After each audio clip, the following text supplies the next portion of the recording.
president and founder of the official country music fan club. And tonight we have a guest. You may have seen him if you've been out and about in the area. He's here quite often. And I want you all to say hi to our friend Nick Hickman. Nick, what's up? Hey, Nick. Woo. So happy to have you with us tonight. Now, I was really excited. I didn't get to see you last time you were here just a few weeks ago in the Northeast, but I'm hearing nothing but great things about what you do, your show, et cetera, et cetera. It's awesome. So, hey, so it's fun. We ate it. We ate somewhere that was really good. Rise and Shine. Oh, the Rise and Shine Diner. Oh my gosh. Yeah. We went somewhere that had hot dogs. Hides, yum. Hides in Liverpool. Yeah, that was. They've been around forever. They've been. I'm not going to say my age, but they've been around longer than I've been around. So well, that's pretty old. So 25 years, 26 years? Yeah, maybe. Not even that. Maybe 20. Something like that. Yeah. Go ahead. Oh, you caught my. I'm impressed. You were going to say Skip. Skip. No, the Rise and Shine Diner, we just saw you at a couple weeks ago, and I had never been there. I didn't even know the place existed. And they have this beautiful little courtyard out there that somebody can come and play, and they have tables set up. Their menu, though, I don't know. Whoever created that menu, they're probably like stick thin, because I could never eat all the stuff they put on that menu with like piles of 10 pancakes and the ice cream floats with the cake, and you'd have to really go in and look at that menu. Do that? Oh my God, I couldn't eat any of that stuff. It was really good. It's amazing. Amazing. Well, the question that I ask everybody when we kick it off is, where are you?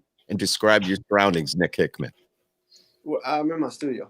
I love your studio, by the way. I am like in envy of this. Yeah, this is my baby. Brand new, right? It is brand new. That's the booth. Oh, dude. And these are my babies. You ready for this? Yeah. You got them all wow. new. Oh, wow. God. There's more. I keep some, and this is just the entertainment area. The fridge with all the alcohol. And then over here is where I keep. So I've got one out right now. This is where I keep a couple more guitars. I got a bass out right now getting restrung, but dude, getting set up. I got a P bass. That's just a jazz bass, but did you design that whole layout? I did, yeah. Well, we hired somebody to hang the panels, so we wanted the whole room to be like soundproof. So Jeff and I tried to do it a little bit ourselves, but we weren't getting it what we thought. So we had a buddy come in and really dial it in to where everything sounds in every point of the room. It sounds the exact same. So yeah, that's amazing. Gotta have that if you're a musician. Maybe not so much as a voiceover artist or a radio guy, like I am, but or even in the podcast studio. But doing what Nick does, or any artist, right there, that's awesome. And how much time do you spend in there? A lot. I mean, we're creating. We've got a new record about to come out, but we're working on a new record right now. In here, we just finished 2 songs last night. So it's important that we're doing this to get everything, because it's brand new. So we're trying to get everything dialed in, so we can start bringing people in and record. But one thing we didn't want to do, you see a lot of people with, I got a home studio, or I got a bedroom studio. No. We got the stretchers, we got Rupert Neve, we got Neve processors everywhere. We've got state of the art, high end. We got a U87 Neumann mic. And oh my God, you know what that's? Well, you know what it's worth. I know what those cost because I looked into them. So it's great. Here's the thing. I love it and it's great, but I got a TM103. Yeah, I think it's more crystal clear on the vocals than the U87. But really, I love it. And I got a couple of SM7s, but we've got a couple of 184s that we're running through, a couple of 1073s on acoustic. You've lost Ed, by the way, Nick. You lost me, but it sounds very, very, very professional. And this is all just recording equipment, right? None of this goes on the road with you? None of it, So I've got a storage unit a couple miles down the road that's got all of our lights and sound and our self-contained units and stuff. Wow. Are those all big TVs on the walls? No, just one. Those are panels. Those were the panels. Okay. They look like TVs from my angle. Okay. Yeah, so there's just one 42-inch TV, and we got that. So my fiance won't let me have the PlayStation downstairs because she says it looks tacky. So this is the monitor. and also the PlayStation. Look at you. Do you ever go in your house? You're probably just always there. I am, because look, I'll show you why. I've got a fridge right there. I got Oh, stock that. full of beer with Yeah. whiskey, and then I got another TV right there. Oh, dude, you're set. That You I don't put. be That's anywhere where the else. games go on. exactly. Well, at least you have a great place to go when you're in the doghouse. That's for sure. I'm Well- not in the doghouse very often. I'm pretty quick to say I'm sorry and just let her do her. You're a good man. I She's like the boss. that. She's very lucky. Yeah. She's actually very, very pretty. I haven't met her yet, but I've definitely seen a lot of pictures. Yeah, she's gorgeous. Good for you. When's the wedding? Don't tell her what.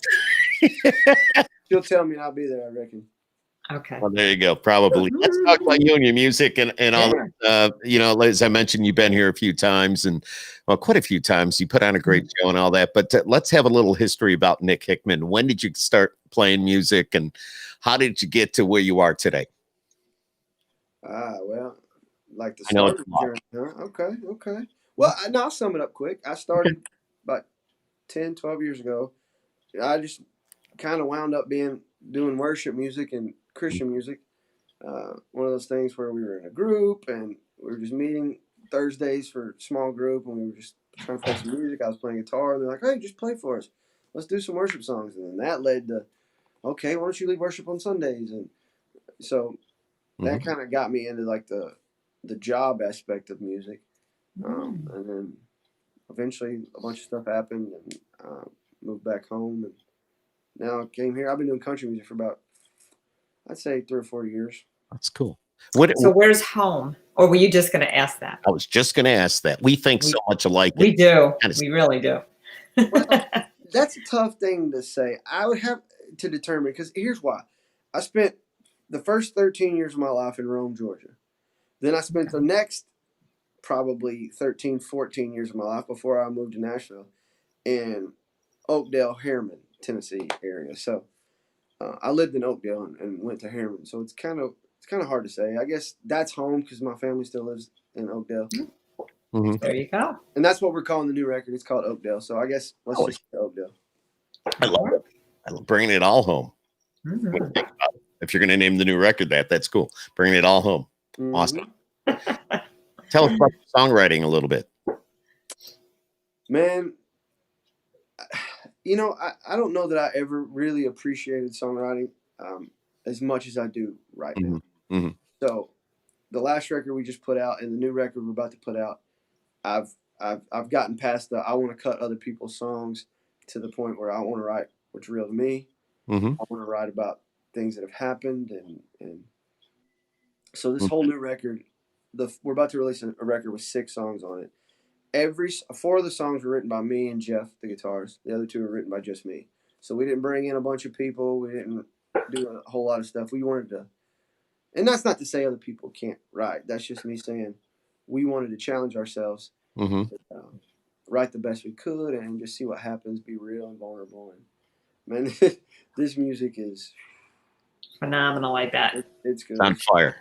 See, we have had people say, and I think you have a great blend. We have had some artists say they love writing by themselves, and then we have artists say that they really don't like being by themselves because they're not getting in touch with other people's emotions and getting feedback and all that. So they'll write with several other people, and you have that.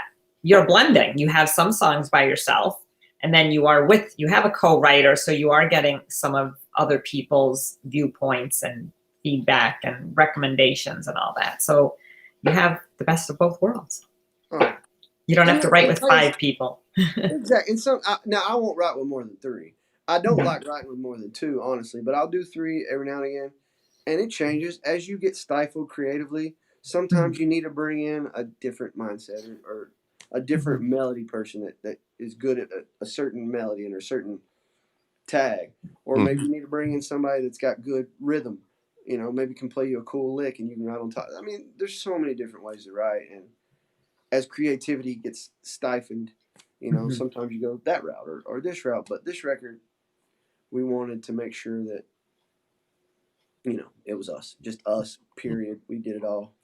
Come easy to you? Yeah, it did. This record came easy? More easy than any of the other stuff, yeah. That's good. And why do you say it came easy? Just because everything just clicked? Everything was just like perfect? Experiences. It did, man. Once we started writing, it just everything was like a situation like this had happened to Jeff or this had happened to me or it was just so it's easy to write when you're writing about, you know. Yeah. Now I'm into that because this happened and I still have these memories and the burn. So I don't know. It's just a lot easier. One of the things I love about listening to an artist when they write a song is you could have the same experience as Skip did in some manner, but have two totally different viewpoints, and your writing perspective is going to be totally different than what his might be. So I just think that's amazing that people can do that and not say the same things over and over and over and over again. The same thing, but not the same thing. Right. Absolutely. That's so cool. That's the cool thing, you know, about music in general. It's universal.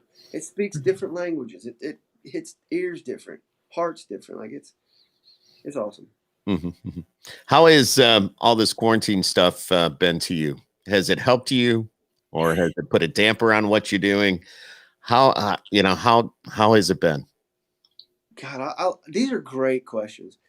We literally my fiance and I were just looking at venues all day. Yeah.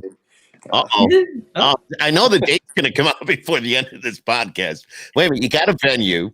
No, we don't. We've been looking at venues. Okay. All right.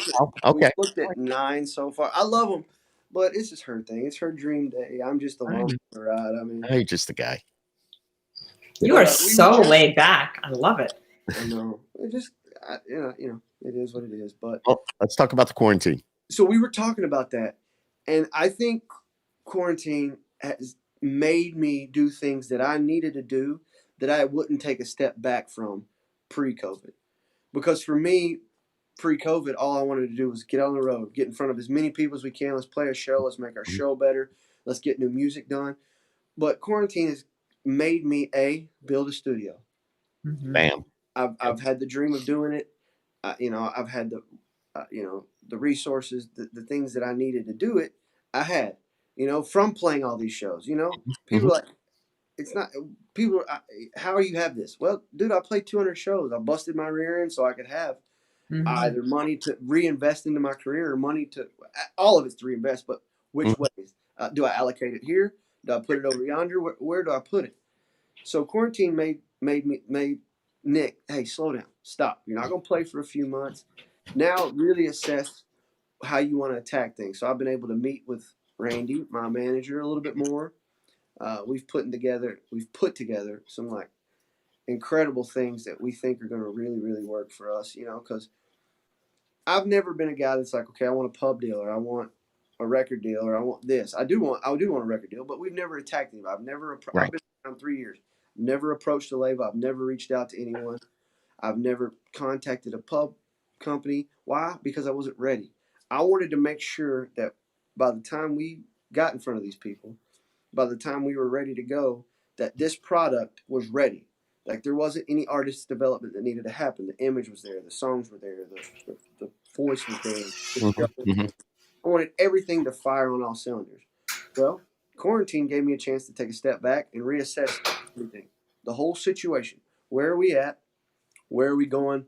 What do we need? Because we were this close to being, there's been some clutter and murmur, but yeah. So it just gave us a chance to take a step back and just really put into focus. Okay, let's put our focus here, here, and here, and attack these 3 things now while we're not playing. Because that's the thing. When I'm out on the road, I leave Thursday, I get back Monday, and the 3 days I'm home, I'm doing laundry, I'm running errands, I'm doing things that I just don't have the time to do.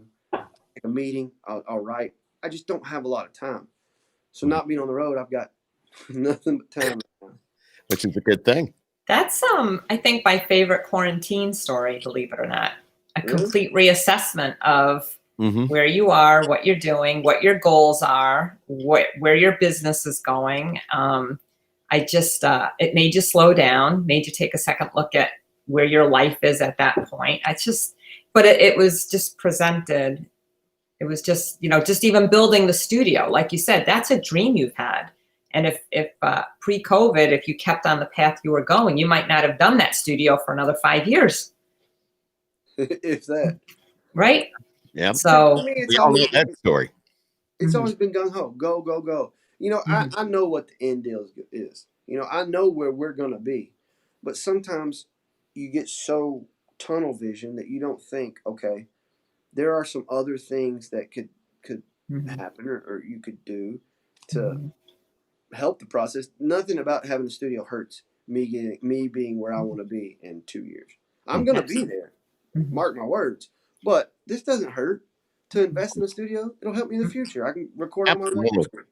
This studio has all the same gear, all the same everything that any studio in Nashville has. And I know exactly what you're saying. I've got all the stuff that you're going to find in a radio station. So it's going to be a great return on investment. And, well, you've got one of the best mics you can have for doing what you do. Oh yeah, I love right there, baby.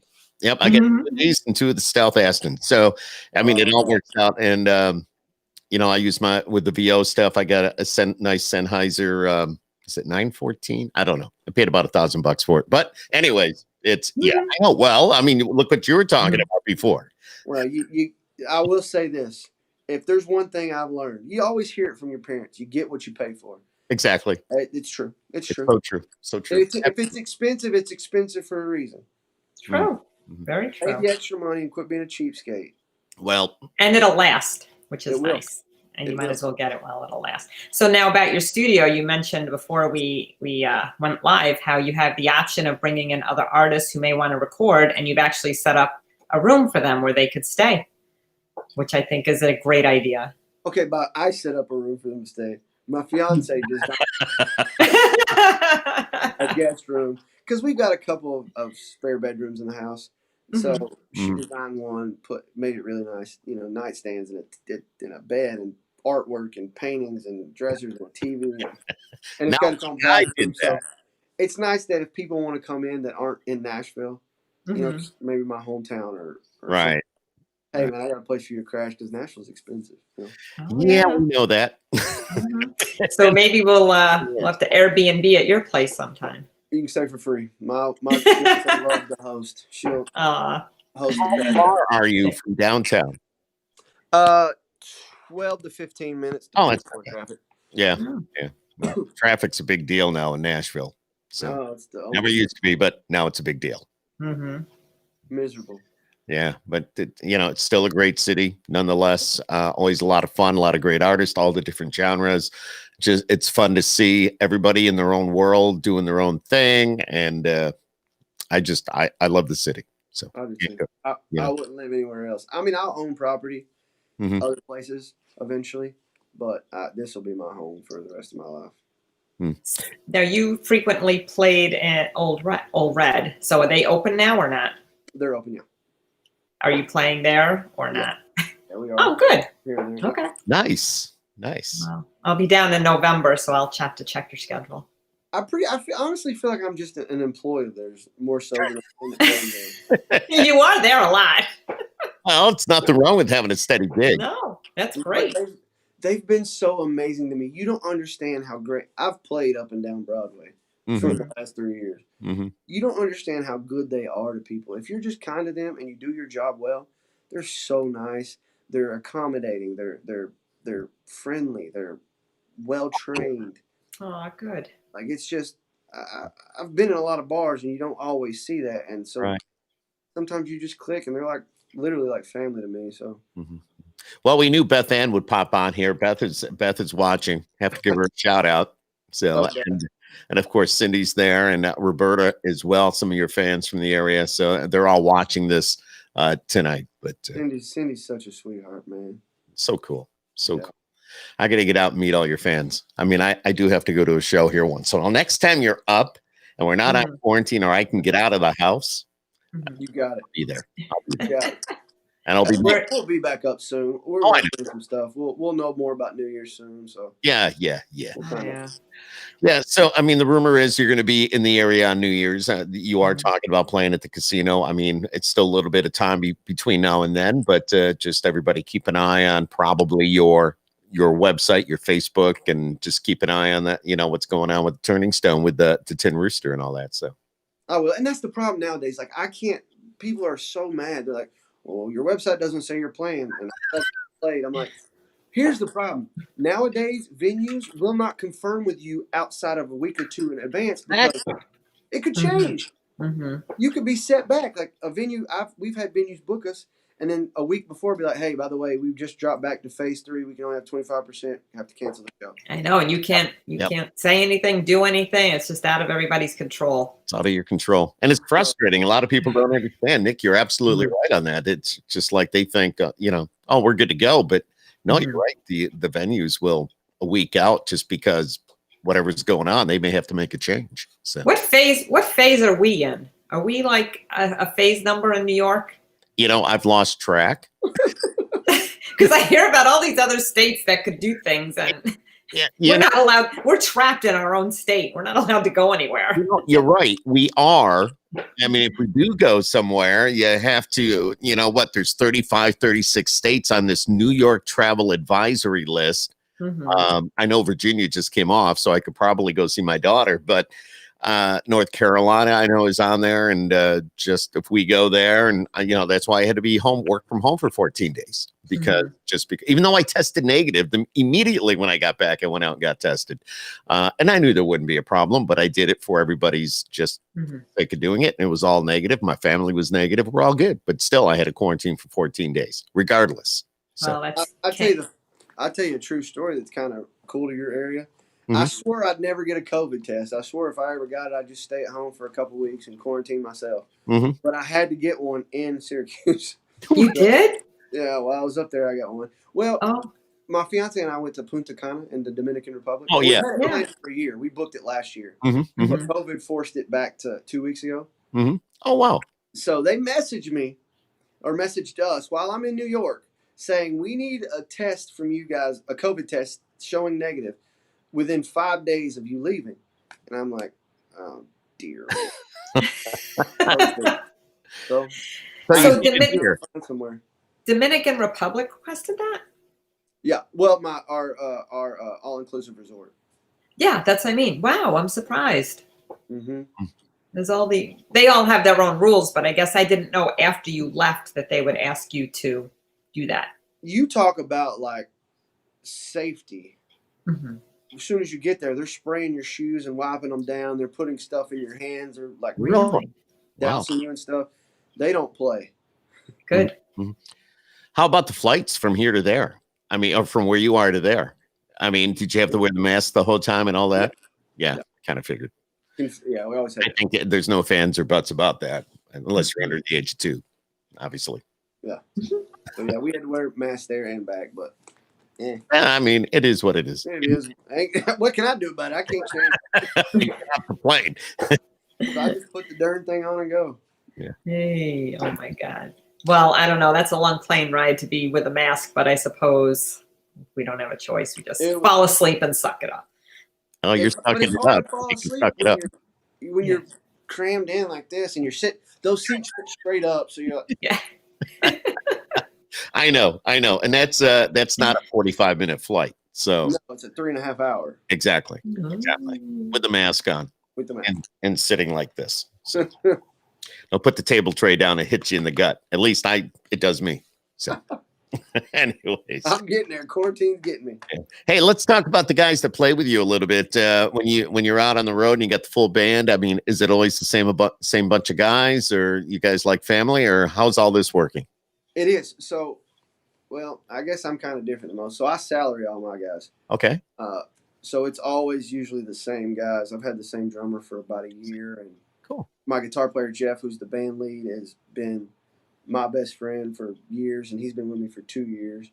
Nice. And then our tour manager Jeremy's been my best friend for 20 years. So it's like family. We've kind of been up and down with bass players. That seems to be the hardest position to fill.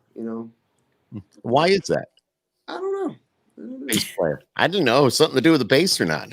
Well, there's a lot of pressure because a lot of guitarists sing. Okay. But I'll never replace Jeff, and he can't sing, so I got to have harmony from somewhere else. Okay. Well, that makes sense then. And it's So it got kind of forces it. We need either the drummer or the bass player to do the harmony. And I'm not going to track it. We play with some tracks and loops and stuff, but I'm not doing not that. the same. It's not the same. No, it's not the same. When you guys play together, do you do mostly originals? You're doing a lot of covers, or what do you do? That's going to probably vary with what people want or what they request. Because the thing is, when you write a check, I'm a business. You know, if you write a check to my business to do a service, that's the service we're gonna do. So you pay me and you want this. That's what you're getting. It's just temporary, right? Like, we know where we're going. We're not a cover band. We don't travel around like, oh my God, let's go play top 40. No. Right. We are going somewhere. We have a path. We just wanted to get this ball rolling and salary guys and have this functioning like a full, you know, like a label artist would, you know. Dress for the job you want, not the job you have. You know, nowadays I really don't see too much of a difference between a label artist and another artist. Everybody's out there trying to do the same thing. It's just, it's something on paper at this point. Maybe they're getting paid a little more, maybe they're not. I don't know. But you guys are all out there doing your thing, and you're all artists. You're all, we think of Nashville recording artists. You are a recording artist. You're not just a cover band. You're not somebody that's just, throwing a guitar on and going out and doing a gig. You're Hickman. You got a band, man. You're rocking. You ain't lying. And that's the thing. I tell you the big difference between label artists and people like me. Yeah, we've done some things and we've been blessed in a lot of ways. But at the end of the day, all those self-contained units that we have with our ears in it and our wireless mics and our drawers with our cables, they don't carry themselves into the venue. That's right. So they have people to do it for them. It might be the difference. I don't. I'm doing my own work. I'm setting up. So we travel around with our own, like, huge, full, like, something you'd see from a major label artist lighting show and sound system. Yeah. That we'll travel around with. I'm the one. We're the ones up there setting that thing up and cranking it up and dialing in the lights and making sure Ableton's going. We don't have people doing that. I think that's cool, though. Yeah, and it's driving a better feel. Driver, so that's the big difference. I'd much rather carry my own equipment in, unless it's a heavy. Somebody else carry the heavy shit, but I would much rather carry my own stuff, like my inner ears or whatever, in ears or whatever. Your expensive microphone. Yeah, my expensive microphone, my guitar. I think maybe my pedals. I'll take care of all that because I know where I want it, how I want it, so on and so forth. So me and you're kind of the same. I kind of feel the same. Like our guitar player jokes. He's like, you're going to be Luke Bryan size playing arenas, and you're going to be walking around while people are setting up, going, no, that needs to be perfect because I'm OCD. And like, no, that needs to be perfectly lined right there. Hold on, let me get on that ladder. That light's wrong. Yeah, you'd just do it. Just do it. But you know what? I think, that's how Vince Gill is, though. He walks right out on the stage like he is just as human as the rest of us. People will shout. He waves to everyone, but he's out there fixing his equipment, I've seen him do it 100 times. He's right in there, and then he'll go up the stage, and then he comes back, and he's now the Vince Gill who's performing. So there's something to be said about he wants things set up a certain way. You like things done a certain way, and I don't think an artist shouldn't be feeling like they shouldn't be allowed to go out on the stage just because, check things just because they're the one putting on the show. That's my 2 cents. I agree, and Garth does it. But the thing is, I haven't always been blessed with all the stuff that I have. So at the end of the day, it's like, I don't have investors. All this stuff you see in the studio, our setup. You work for it. All this money that's been dumped in has been done by me. Yeah. Now, mind you, I sold insurance and got money that way, and we've had to play a crap ton of gigs to get where we are, but I haven't had anybody invest, so it's me, and I want to make sure that it's okay. If I'm going to invest in it, I want it to be done a certain way. That's phenomenal. It's not me being a butt. I love people. I love everybody. It's just, let me set this up. Just appease me. You can run. You are a business. You are a business. You were an insurance man. I was an agent. Yep. I sold insurance for years. What kind? Residential, life insurance? Yeah, What? PNC, property casualty. Property I got you. casualty. Right. What other jobs have you had in the past? I delivered sandwiches for Jimmy John's. Jimmy John's, Mm-hmm. fast and freaky fast, or whatever that is. Mm-hmm. Did you have to ride a bike to deliver the sandwiches? No, so that's only downtown. I delivered. Oh. I had a little Element that I toured around. That was my beat up car before I got my truck and the van and stuff. But I've ordered Jimmy John's from the radio station, and within so many minutes, some guys pedaling up on a bike. Clark, that's your meal. But well, it was great. I would do that at night and then sell insurance. I was just trying to get a bunch of money. yeah, I You get know it. how much it is to send a song to radio. Oh yeah. So I had to save up $10,000, $20,000, $30,000, $40,000. So I was just working every job I could, playing every show I could, God. just taking that money and sticking it in the bank. And then I sold my book and did a bunch of things and got all this money. I'm like, okay, do I go buy a casino or do I invest in it? Let's see. So I figured, That's and a tough. that's what I tell my fiance. She's like, why do you need a bunch of expensive guitars? They don't lose value. It's not like I'm very business minded. If I buy something, I think to myself, okay, is it practical? Am I going to use it? Is it going to further me and make me enhance me? And does it have a resale value? Am I going to lose a ton of money off buying this specific guitar, this specific mic? And if all of those answers add up to a positive thing, then I'll go forward. But not all guitars sound the same, though. They don't. All of them have a different purpose. Like my Whitfield doesn't sound the same as a couple of my custom guitars, or my Midtown or the Les Paul. They're different. Is there a guitar that you prefer? Acoustic or electric? Acoustic. Yeah, I got a J2. Like a Taylor or a Martin or? No, I'm Gibson. So I've got. Okay. Yeah. Here, I'll take you guys on a little tour. Oh, so I've got. On the tour, Deb. Hold on. Oh, I love it. I learned so much. This is the main one. Oh, I love that. So this is my J200. So nice. I love this one, but I never show anybody my stuff, so you guys are privy. I got this J100 Gibson. It's a little older. It's a 91. It sounds great. Man. That's cool. Wow. This is probably my second favorite. It's my Hummingbird custom. Nice. Wow, do you design those? It's a Hickman bird. A Hickman bird. Yeah, those are beautiful. The got artwork is beautiful. This is a Nighthawk, and this is a Les Paul Custom 57 reissue, and this is a E335 and another Hummingbird. I do have a Martin. I got a Telly. How many of those do you bring with you? A Whitfield. Usually, I'll do 2 electric, 2 acoustic, and I swap them in and out. Okay. So these I got to brag on. So you were asking me, do I design these? No. So this right here is a custom. My favorite guitar in the world is a Hummingbird. All right. This is a custom Hummingbird. Nice. Nighthawk Telly. So Brian over at Alcorn Guitars designs the most amazing custom guitars. So he hooks me and Jeff up, our lead guitars. We're endorsed through them. So he built this one. Look how beautiful this is. Oh my God. Wow. So I had no idea. The network and the beauty. Yeah.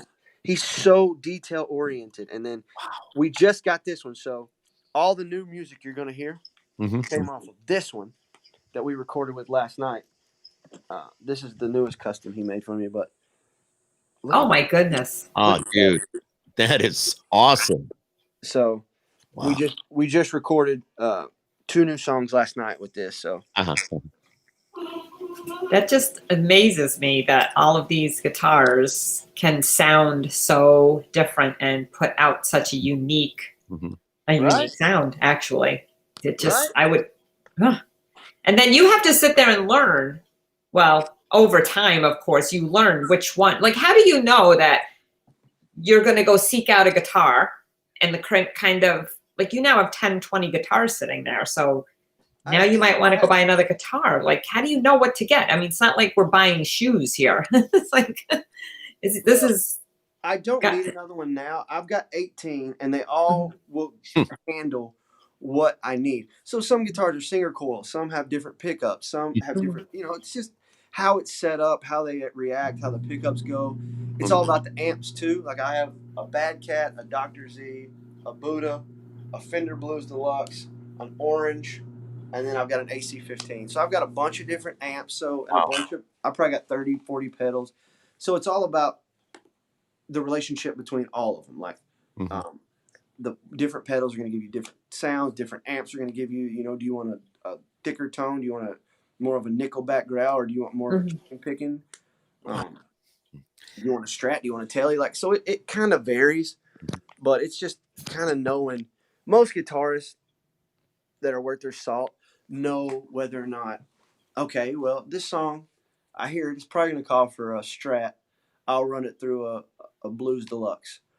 Or I'll run this Les Paul through a Bad Cat and make it growl, and it'll sound like a rock record. So all of them have different things. Yeah, absolutely. Do you have like with your guitar amps, are they all pretty much digital, or are you using I know we're getting a little technical here, but like the tube amps, you can't beat the sound of a good amp with the tubes in it. All of mine are tubed. None of them are digital. So oh my god. Tube, Dr. Z's tubed, Buddha's tubed, Fender's tubed, Orange is tubed, and then the AC-15. All of them are tubed. Dude, when I come to town, you're going to give me a tour of that studio. Come over. You can come over anytime you want. That is the coolest thing. That is the coolest thing. And being, I'm proud to.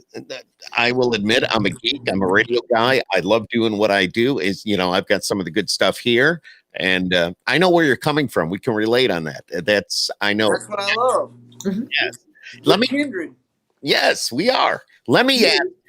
What do you just a ballpark figure on one of those guitars? Which one? Those aren't your $200, $300, $400 guitars. I know that. I don't know what to just tell me one. Pick. The man. How about the one you showed us last? The one that you recorded a couple of songs or used for a couple of tunes last night. Those aren't terrible. They're gonna run you, if you buy them from him, about $3,000 to $4,000 ish. So it's not terrible. Now that that's just those. But like my Gibson, my baby, that's gonna run you about. I got a pretty good deal on it, but it's gonna run you about $6,000. Wow. Yeah. So I never knew guitars. I knew they were up there, but I didn't know that they could, be up there. Down payment. If that makes any sense. So, but again. They get you, and that's the thing. Like I didn't buy these in the last 6 months. Like I've been right over a 3 or 4 year period. No, and I understand that, but the value alone is just tremendous. It's a lot. They're your baby. That's what I've always told her. I was like, hey, they don't lose value, right? Like I can sell most of these for what I paid for them. So they're in mint condition. You take care of your stuff too. So that's always, there's people out there that might buy something and they store it in a corner and it's filled with dust and it's dented or it's scratched. Those are amazing. Most of them get played. And with Brian from Alcorn, dude, he's been a lifesaver for us, but cool. We've had a lot of endorsements, and I've got a lot of things that people have done for me, but he alone, like these 3 guitars he's given me are just incredible. They're the best sounding guitars. And he's custom made them for us, and he sets up. It's not just those. I'm getting to the better point. He takes care of all of our other guitars. Like my Gibson pickup messed up. He fixed it. Yeah, that's cool. That's cool, man. He helped get the Nick Hickman along the necks of all of them. So like I love that. He's been incredible to us, man. And it's good to have that relationship and the getting the endorsement. I mean, you can't beat that. They're hoping that other artists are going to see what you're using and hear how good it sounds. So obviously they would go and say, where'd you get that guitar? What is that guitar? And then bam, he's made a sale. So that's cool, man. That's cool. It is, man. We're blessed. We're blessed. Tell us about the website. Your website, if somebody wanted to look you up and find out more about you. I know we have a lot of people from this area that already know a lot about you. You've been here quite a few times and hopefully a whole lot more. And I know you will be. Yes. Your website is what? TheNickHickman.com. I love it. Yeah. Nick Hickman. Yeah. Well, it's not me being pretentious. There was a kid when I first started about 5, 6, 7 years ago that had Nick Hickman on like Instagram and Facebook. And I wanted, when I first started, everything to be the same. Mm-hmm. So I was like, I'm not going to be Nick Hickman on a couple things and then something else on the other. So I reached out to him. I offered him some money. He wouldn't take it. And all he had posted was like some freaking snowboard picture. I'm like, bro, what's going on? He wouldn't take the money. So I was like, okay, cool. I'll be the Nick Hickman. So, and you will be the Nick Hickman. There just will be no question about it. So it's actually worked out better, I think.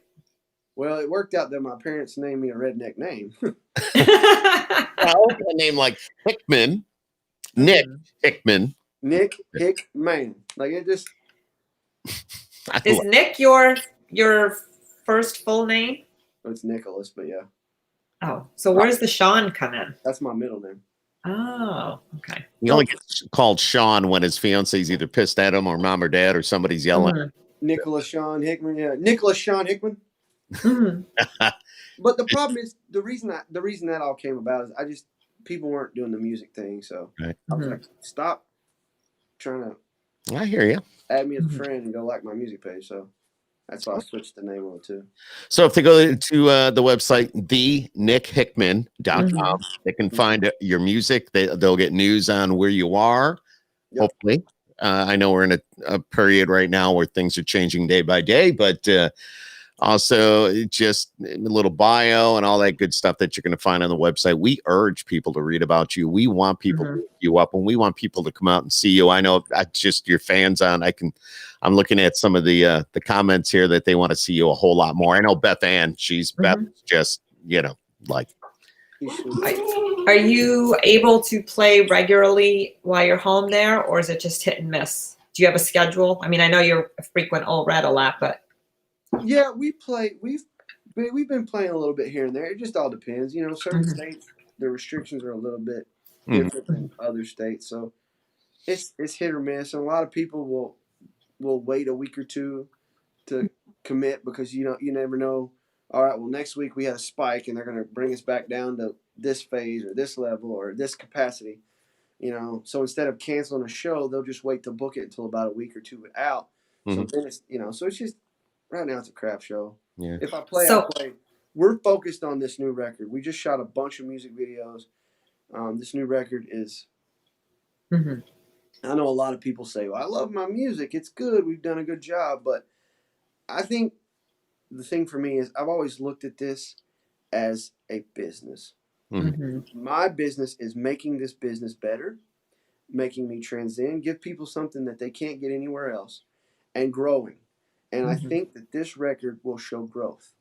And I think that from an unbiased standpoint, it's the best written stuff I've done. It's the most unique I've done. It gets back to the roots. It's a little more country than a lot of the other stuff. So God, I can't wait to hear it. We made sure that we got back to the roots of where we wanted Nick Hickman to go. So awesome. So you'll have to promote this album, of course. So my question. Heavily. We've got a bunch of stuff I can't talk about. No, that's okay. We'll be looking for it. That's for one sure. Secret, one thing. No, I can't even get one thing out of you. He's not going to do it. Well, it's just behind the scene tactical stuff. We've hired a marketing team, and we've hired some people that are going to be pushing the record on a more global and larger scale than what we've done before. Right. So it's just a more full-blown attack. Love it. So do you think your life will go back to how it was pre-COVID, or do you think you'll reset and say, hey, I know I have to travel and do what I have to do to get myself out there, but I also know when I came home, I was so short on time. How do you think your future looks with your changes that have taken place? Well, I don't know. Yeah. I did that for a reason, right? Why?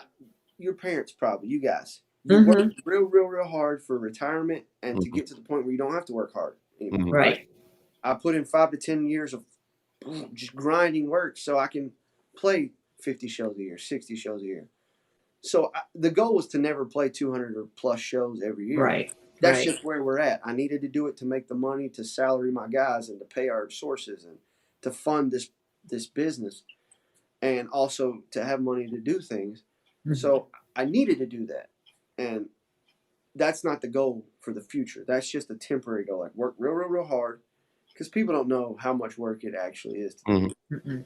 We imagine it, but we really don't know it. Right. I'll paint a picture. When I come to you guys, right, Syracuse, it's a 16-hour drive with a van and trailer. Okay. When we get there, let's say we play Friday, Saturday, Sunday there, right? We'll leave Nashville at about 10 p.m. on Thursday, get to Syracuse somewhere around 12 or 1. We'll load our stuff into the venue. It takes us a couple hours to set up, load in, sound check.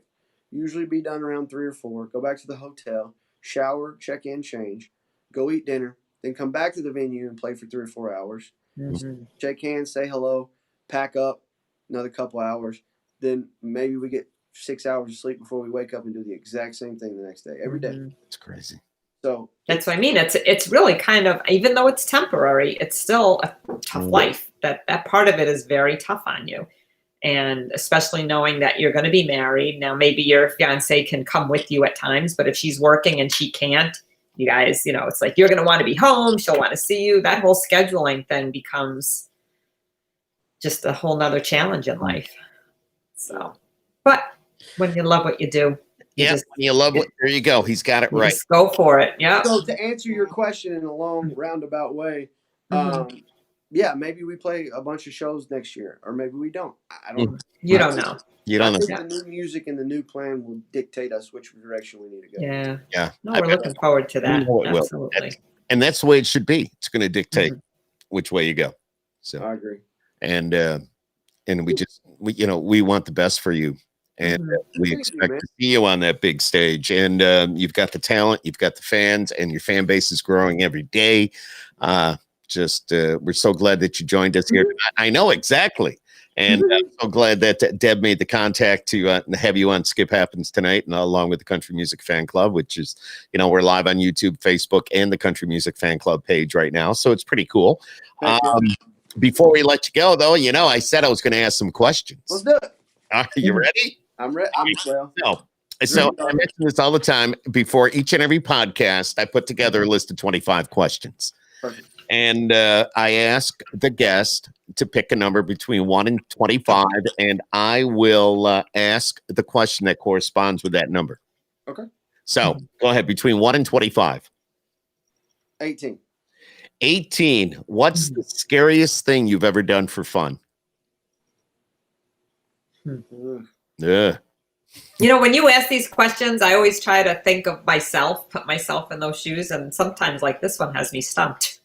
Really? You've never done something crazy? Well, it doesn't have me stumped. You're trying to narrow it down. I think, on Dollywood, the ride that you get in, it takes you all the way up. Yes. It drops you. Yeah. That's pretty freaky. Okay. All right. That scares the shit out of me. I mean, crap. Yeah. Okay. I know. I get it. It scared the shit out of me as well. Yeah. Okay. Pick another number. 7. 7. One thing you avoid at catering. Fish. Yeah, we've had a couple people. I said sushi. Remember when that question came up? Fish? Yeah, fish? Well, sushi, fish. Yeah, okay. All right. I kind of group all that together. Yeah, me too. I wouldn't do that. All right, let's do another one, Nick. Okay. 21. 21. Oh, what was your first concert? Ooh, back NSYNC. Really? It's the most amazing thing I've ever seen. Hey, why do you think I have this? Here we go. Nothing. Oh my God! Approval. That is awesome. I'm a huge fan. Justin's God. If I could be Justin. Yeah, I know. I think a lot of people are saying that right about now. That's wow. Wow. We'll have to get him to watch this podcast. Exactly. But it was so cool to be a 12-year-old boy, and I just started realizing I could sing a little. And I'm seeing these guys flying through rafters on these daggum things hanging out their back and just putting on the show and the dances. And I'm like, for me, it was, I'm in an arena with 30, 40,000 people, and most of them are girls. I'm getting to that point where I'm hitting puberty. I like girls, and all the girls like Justin. So I wanted to be Justin to get the girls. Right. So it was like, see, your brain was always thinking, even way back then. Well, that's talent. He was putting his plan together. It's done well. All right, let's do another one, Nick. Let's do it. 13. Oh. You sure you want this one? Do you know your love language? Oh, dear Lord, no. Oh. Redneck. All right. Let's pick another one then. We won't go there. Is that a language redneck? Yeah, that'll work. Number 4. Oh, I know what the answer to this is going to be. I think. Perfect. What's your most prized possession? My truck. Oh. Oh. What kind of truck you got? Silverado, a black one. Nice. Yeah, I had the Silverado. I've had the Ford. I've had the Dodge. Now I got old and I have a Ford Explorer. But it's wrong. I mean, it's awesome. I love it. It's all blacked out and everything. I love it. So that's mine too. Black really? Black rims. Yeah. Cab, blacked out windows. Everything's just solid black. No kidding. See, it's cool. They look sharp. Anything that's blacked out looks sharp. Let's do one more, Nick. Okay. Number 2. Do you like long beard or cleaned up? Personally? That's the question. Probably cleaned up. Yeah, I mean, I would say he's cleaned up. Yeah, exactly. Yeah. He's got the beard, but it's very clean. I don't like those long beards, even when they are kind of cleaned up. They just, I don't know. I'm not a beard guy. Yeah. I'm not a beard guy. If I was to do that right now, it'd be all white. No, I like his. He's got a good length. Yeah. Well, I'm a little bit older, so. Yeah, you are. I forgot. Yeah, I just turned 28. Perfect. I'm always busting on him. Yeah. And Deb's right behind me. So I'm just saying. All right. And my question to you, what's the name of the podcast? Skip. Look in the upper corner. Skip Happens. That's right. Hey. Yay. I can't see my phone. It's so small. I couldn't look in the upper corner. Oh, you're on the phone. Okay. Some people go on the computer. Some people go on the phone. So. You have a good picture for being on the phone. And we didn't have any problems tonight. He's using a phone. That was great. Right. Everything sounds great.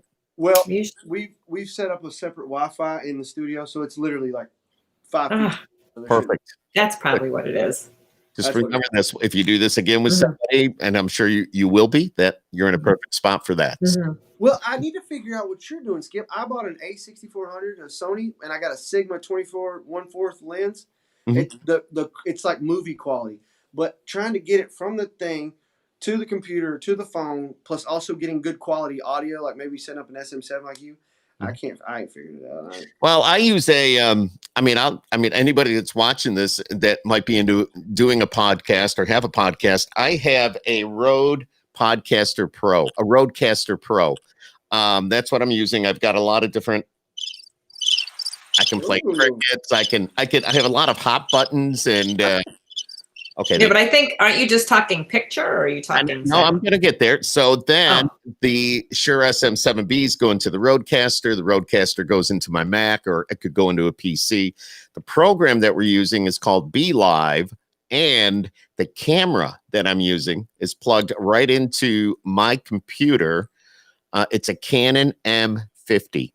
And a musician like yourself actually turned me on to it because I was talking to him one day and I said, dude, how come you're so clear? How come you look so good? He goes, you got to get a Canon M50. So I went out and bought one. It's just under $500 and I'm not looking back. It's excellent. Your clarity's great.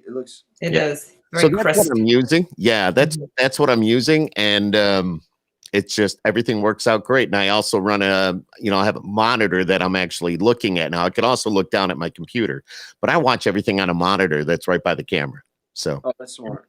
It is cool. So, if you're planning on doing anything like this, or if I can help you out at all, just drop me a note and, I'd be more than happy to tell you how I'm doing certain things and making it work. Cool. Yeah, but I'm so jealous of your studio, dude. I'm just in awe. I'm jealous too, and I'm not even a techie. I love it, man. I can't tell you how many countless nights me and Jeff have spent in here trying to make sure everything's perfect and dialed in and ran correctly, and I'm just happy it's up and running.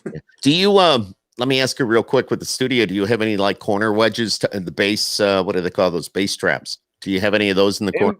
And bad boys over here? Oh yeah, okay, I see them. Good, Yeah, good. Yep. I got them. We got them in every corner. I figured you would. I didn't see What it before. Okay. What do those do? Bass traps It just kind of help with the bass response. right. Oh, okay. The low It's end. equipment, an equipment thing. Well, it's Okay. the sound. It helps Yeah. with the sound. It takes a lot of the bass away that, Nice. Cool. Nice. All right, Nick Hickman, you've been great, man. It's great chatting with you. We look forward to seeing you hopefully soon back in the Northeast. I got a lot of fans that can't wait to see you again. Mhm. And, we'll get you up here one way or the other. We'll do what we have to do to get Nick Hickman back here in Central New York and get some shows lined up for you. We'll do that. Mhm. And, you got a lot of friends here. A lot of fans. Yes, you do. So, Well, I love you guys. Thank you for having me, man. It's been awesome. absolutely. Thank you. We're going to sign off, but don't click off until afterwards. I want to talk to you after we sign off, but still, thank you for joining us. It's Skip Happens, Nick Hickman. Go to thenickhickman.com. Find out about everything you want to know about Nick Hickman. And when his new music's coming out and when we can hear it and all the behind the scenes stuff and the surprises that he's not telling us about tonight. Very soon. We tried to get it out of him, and it We didn't. try. He holds a good secret. Yeah, very Good soon. businessman. Good businessman. Hey, Nick, peace, brother. It's awesome talking to you. Thank you very much.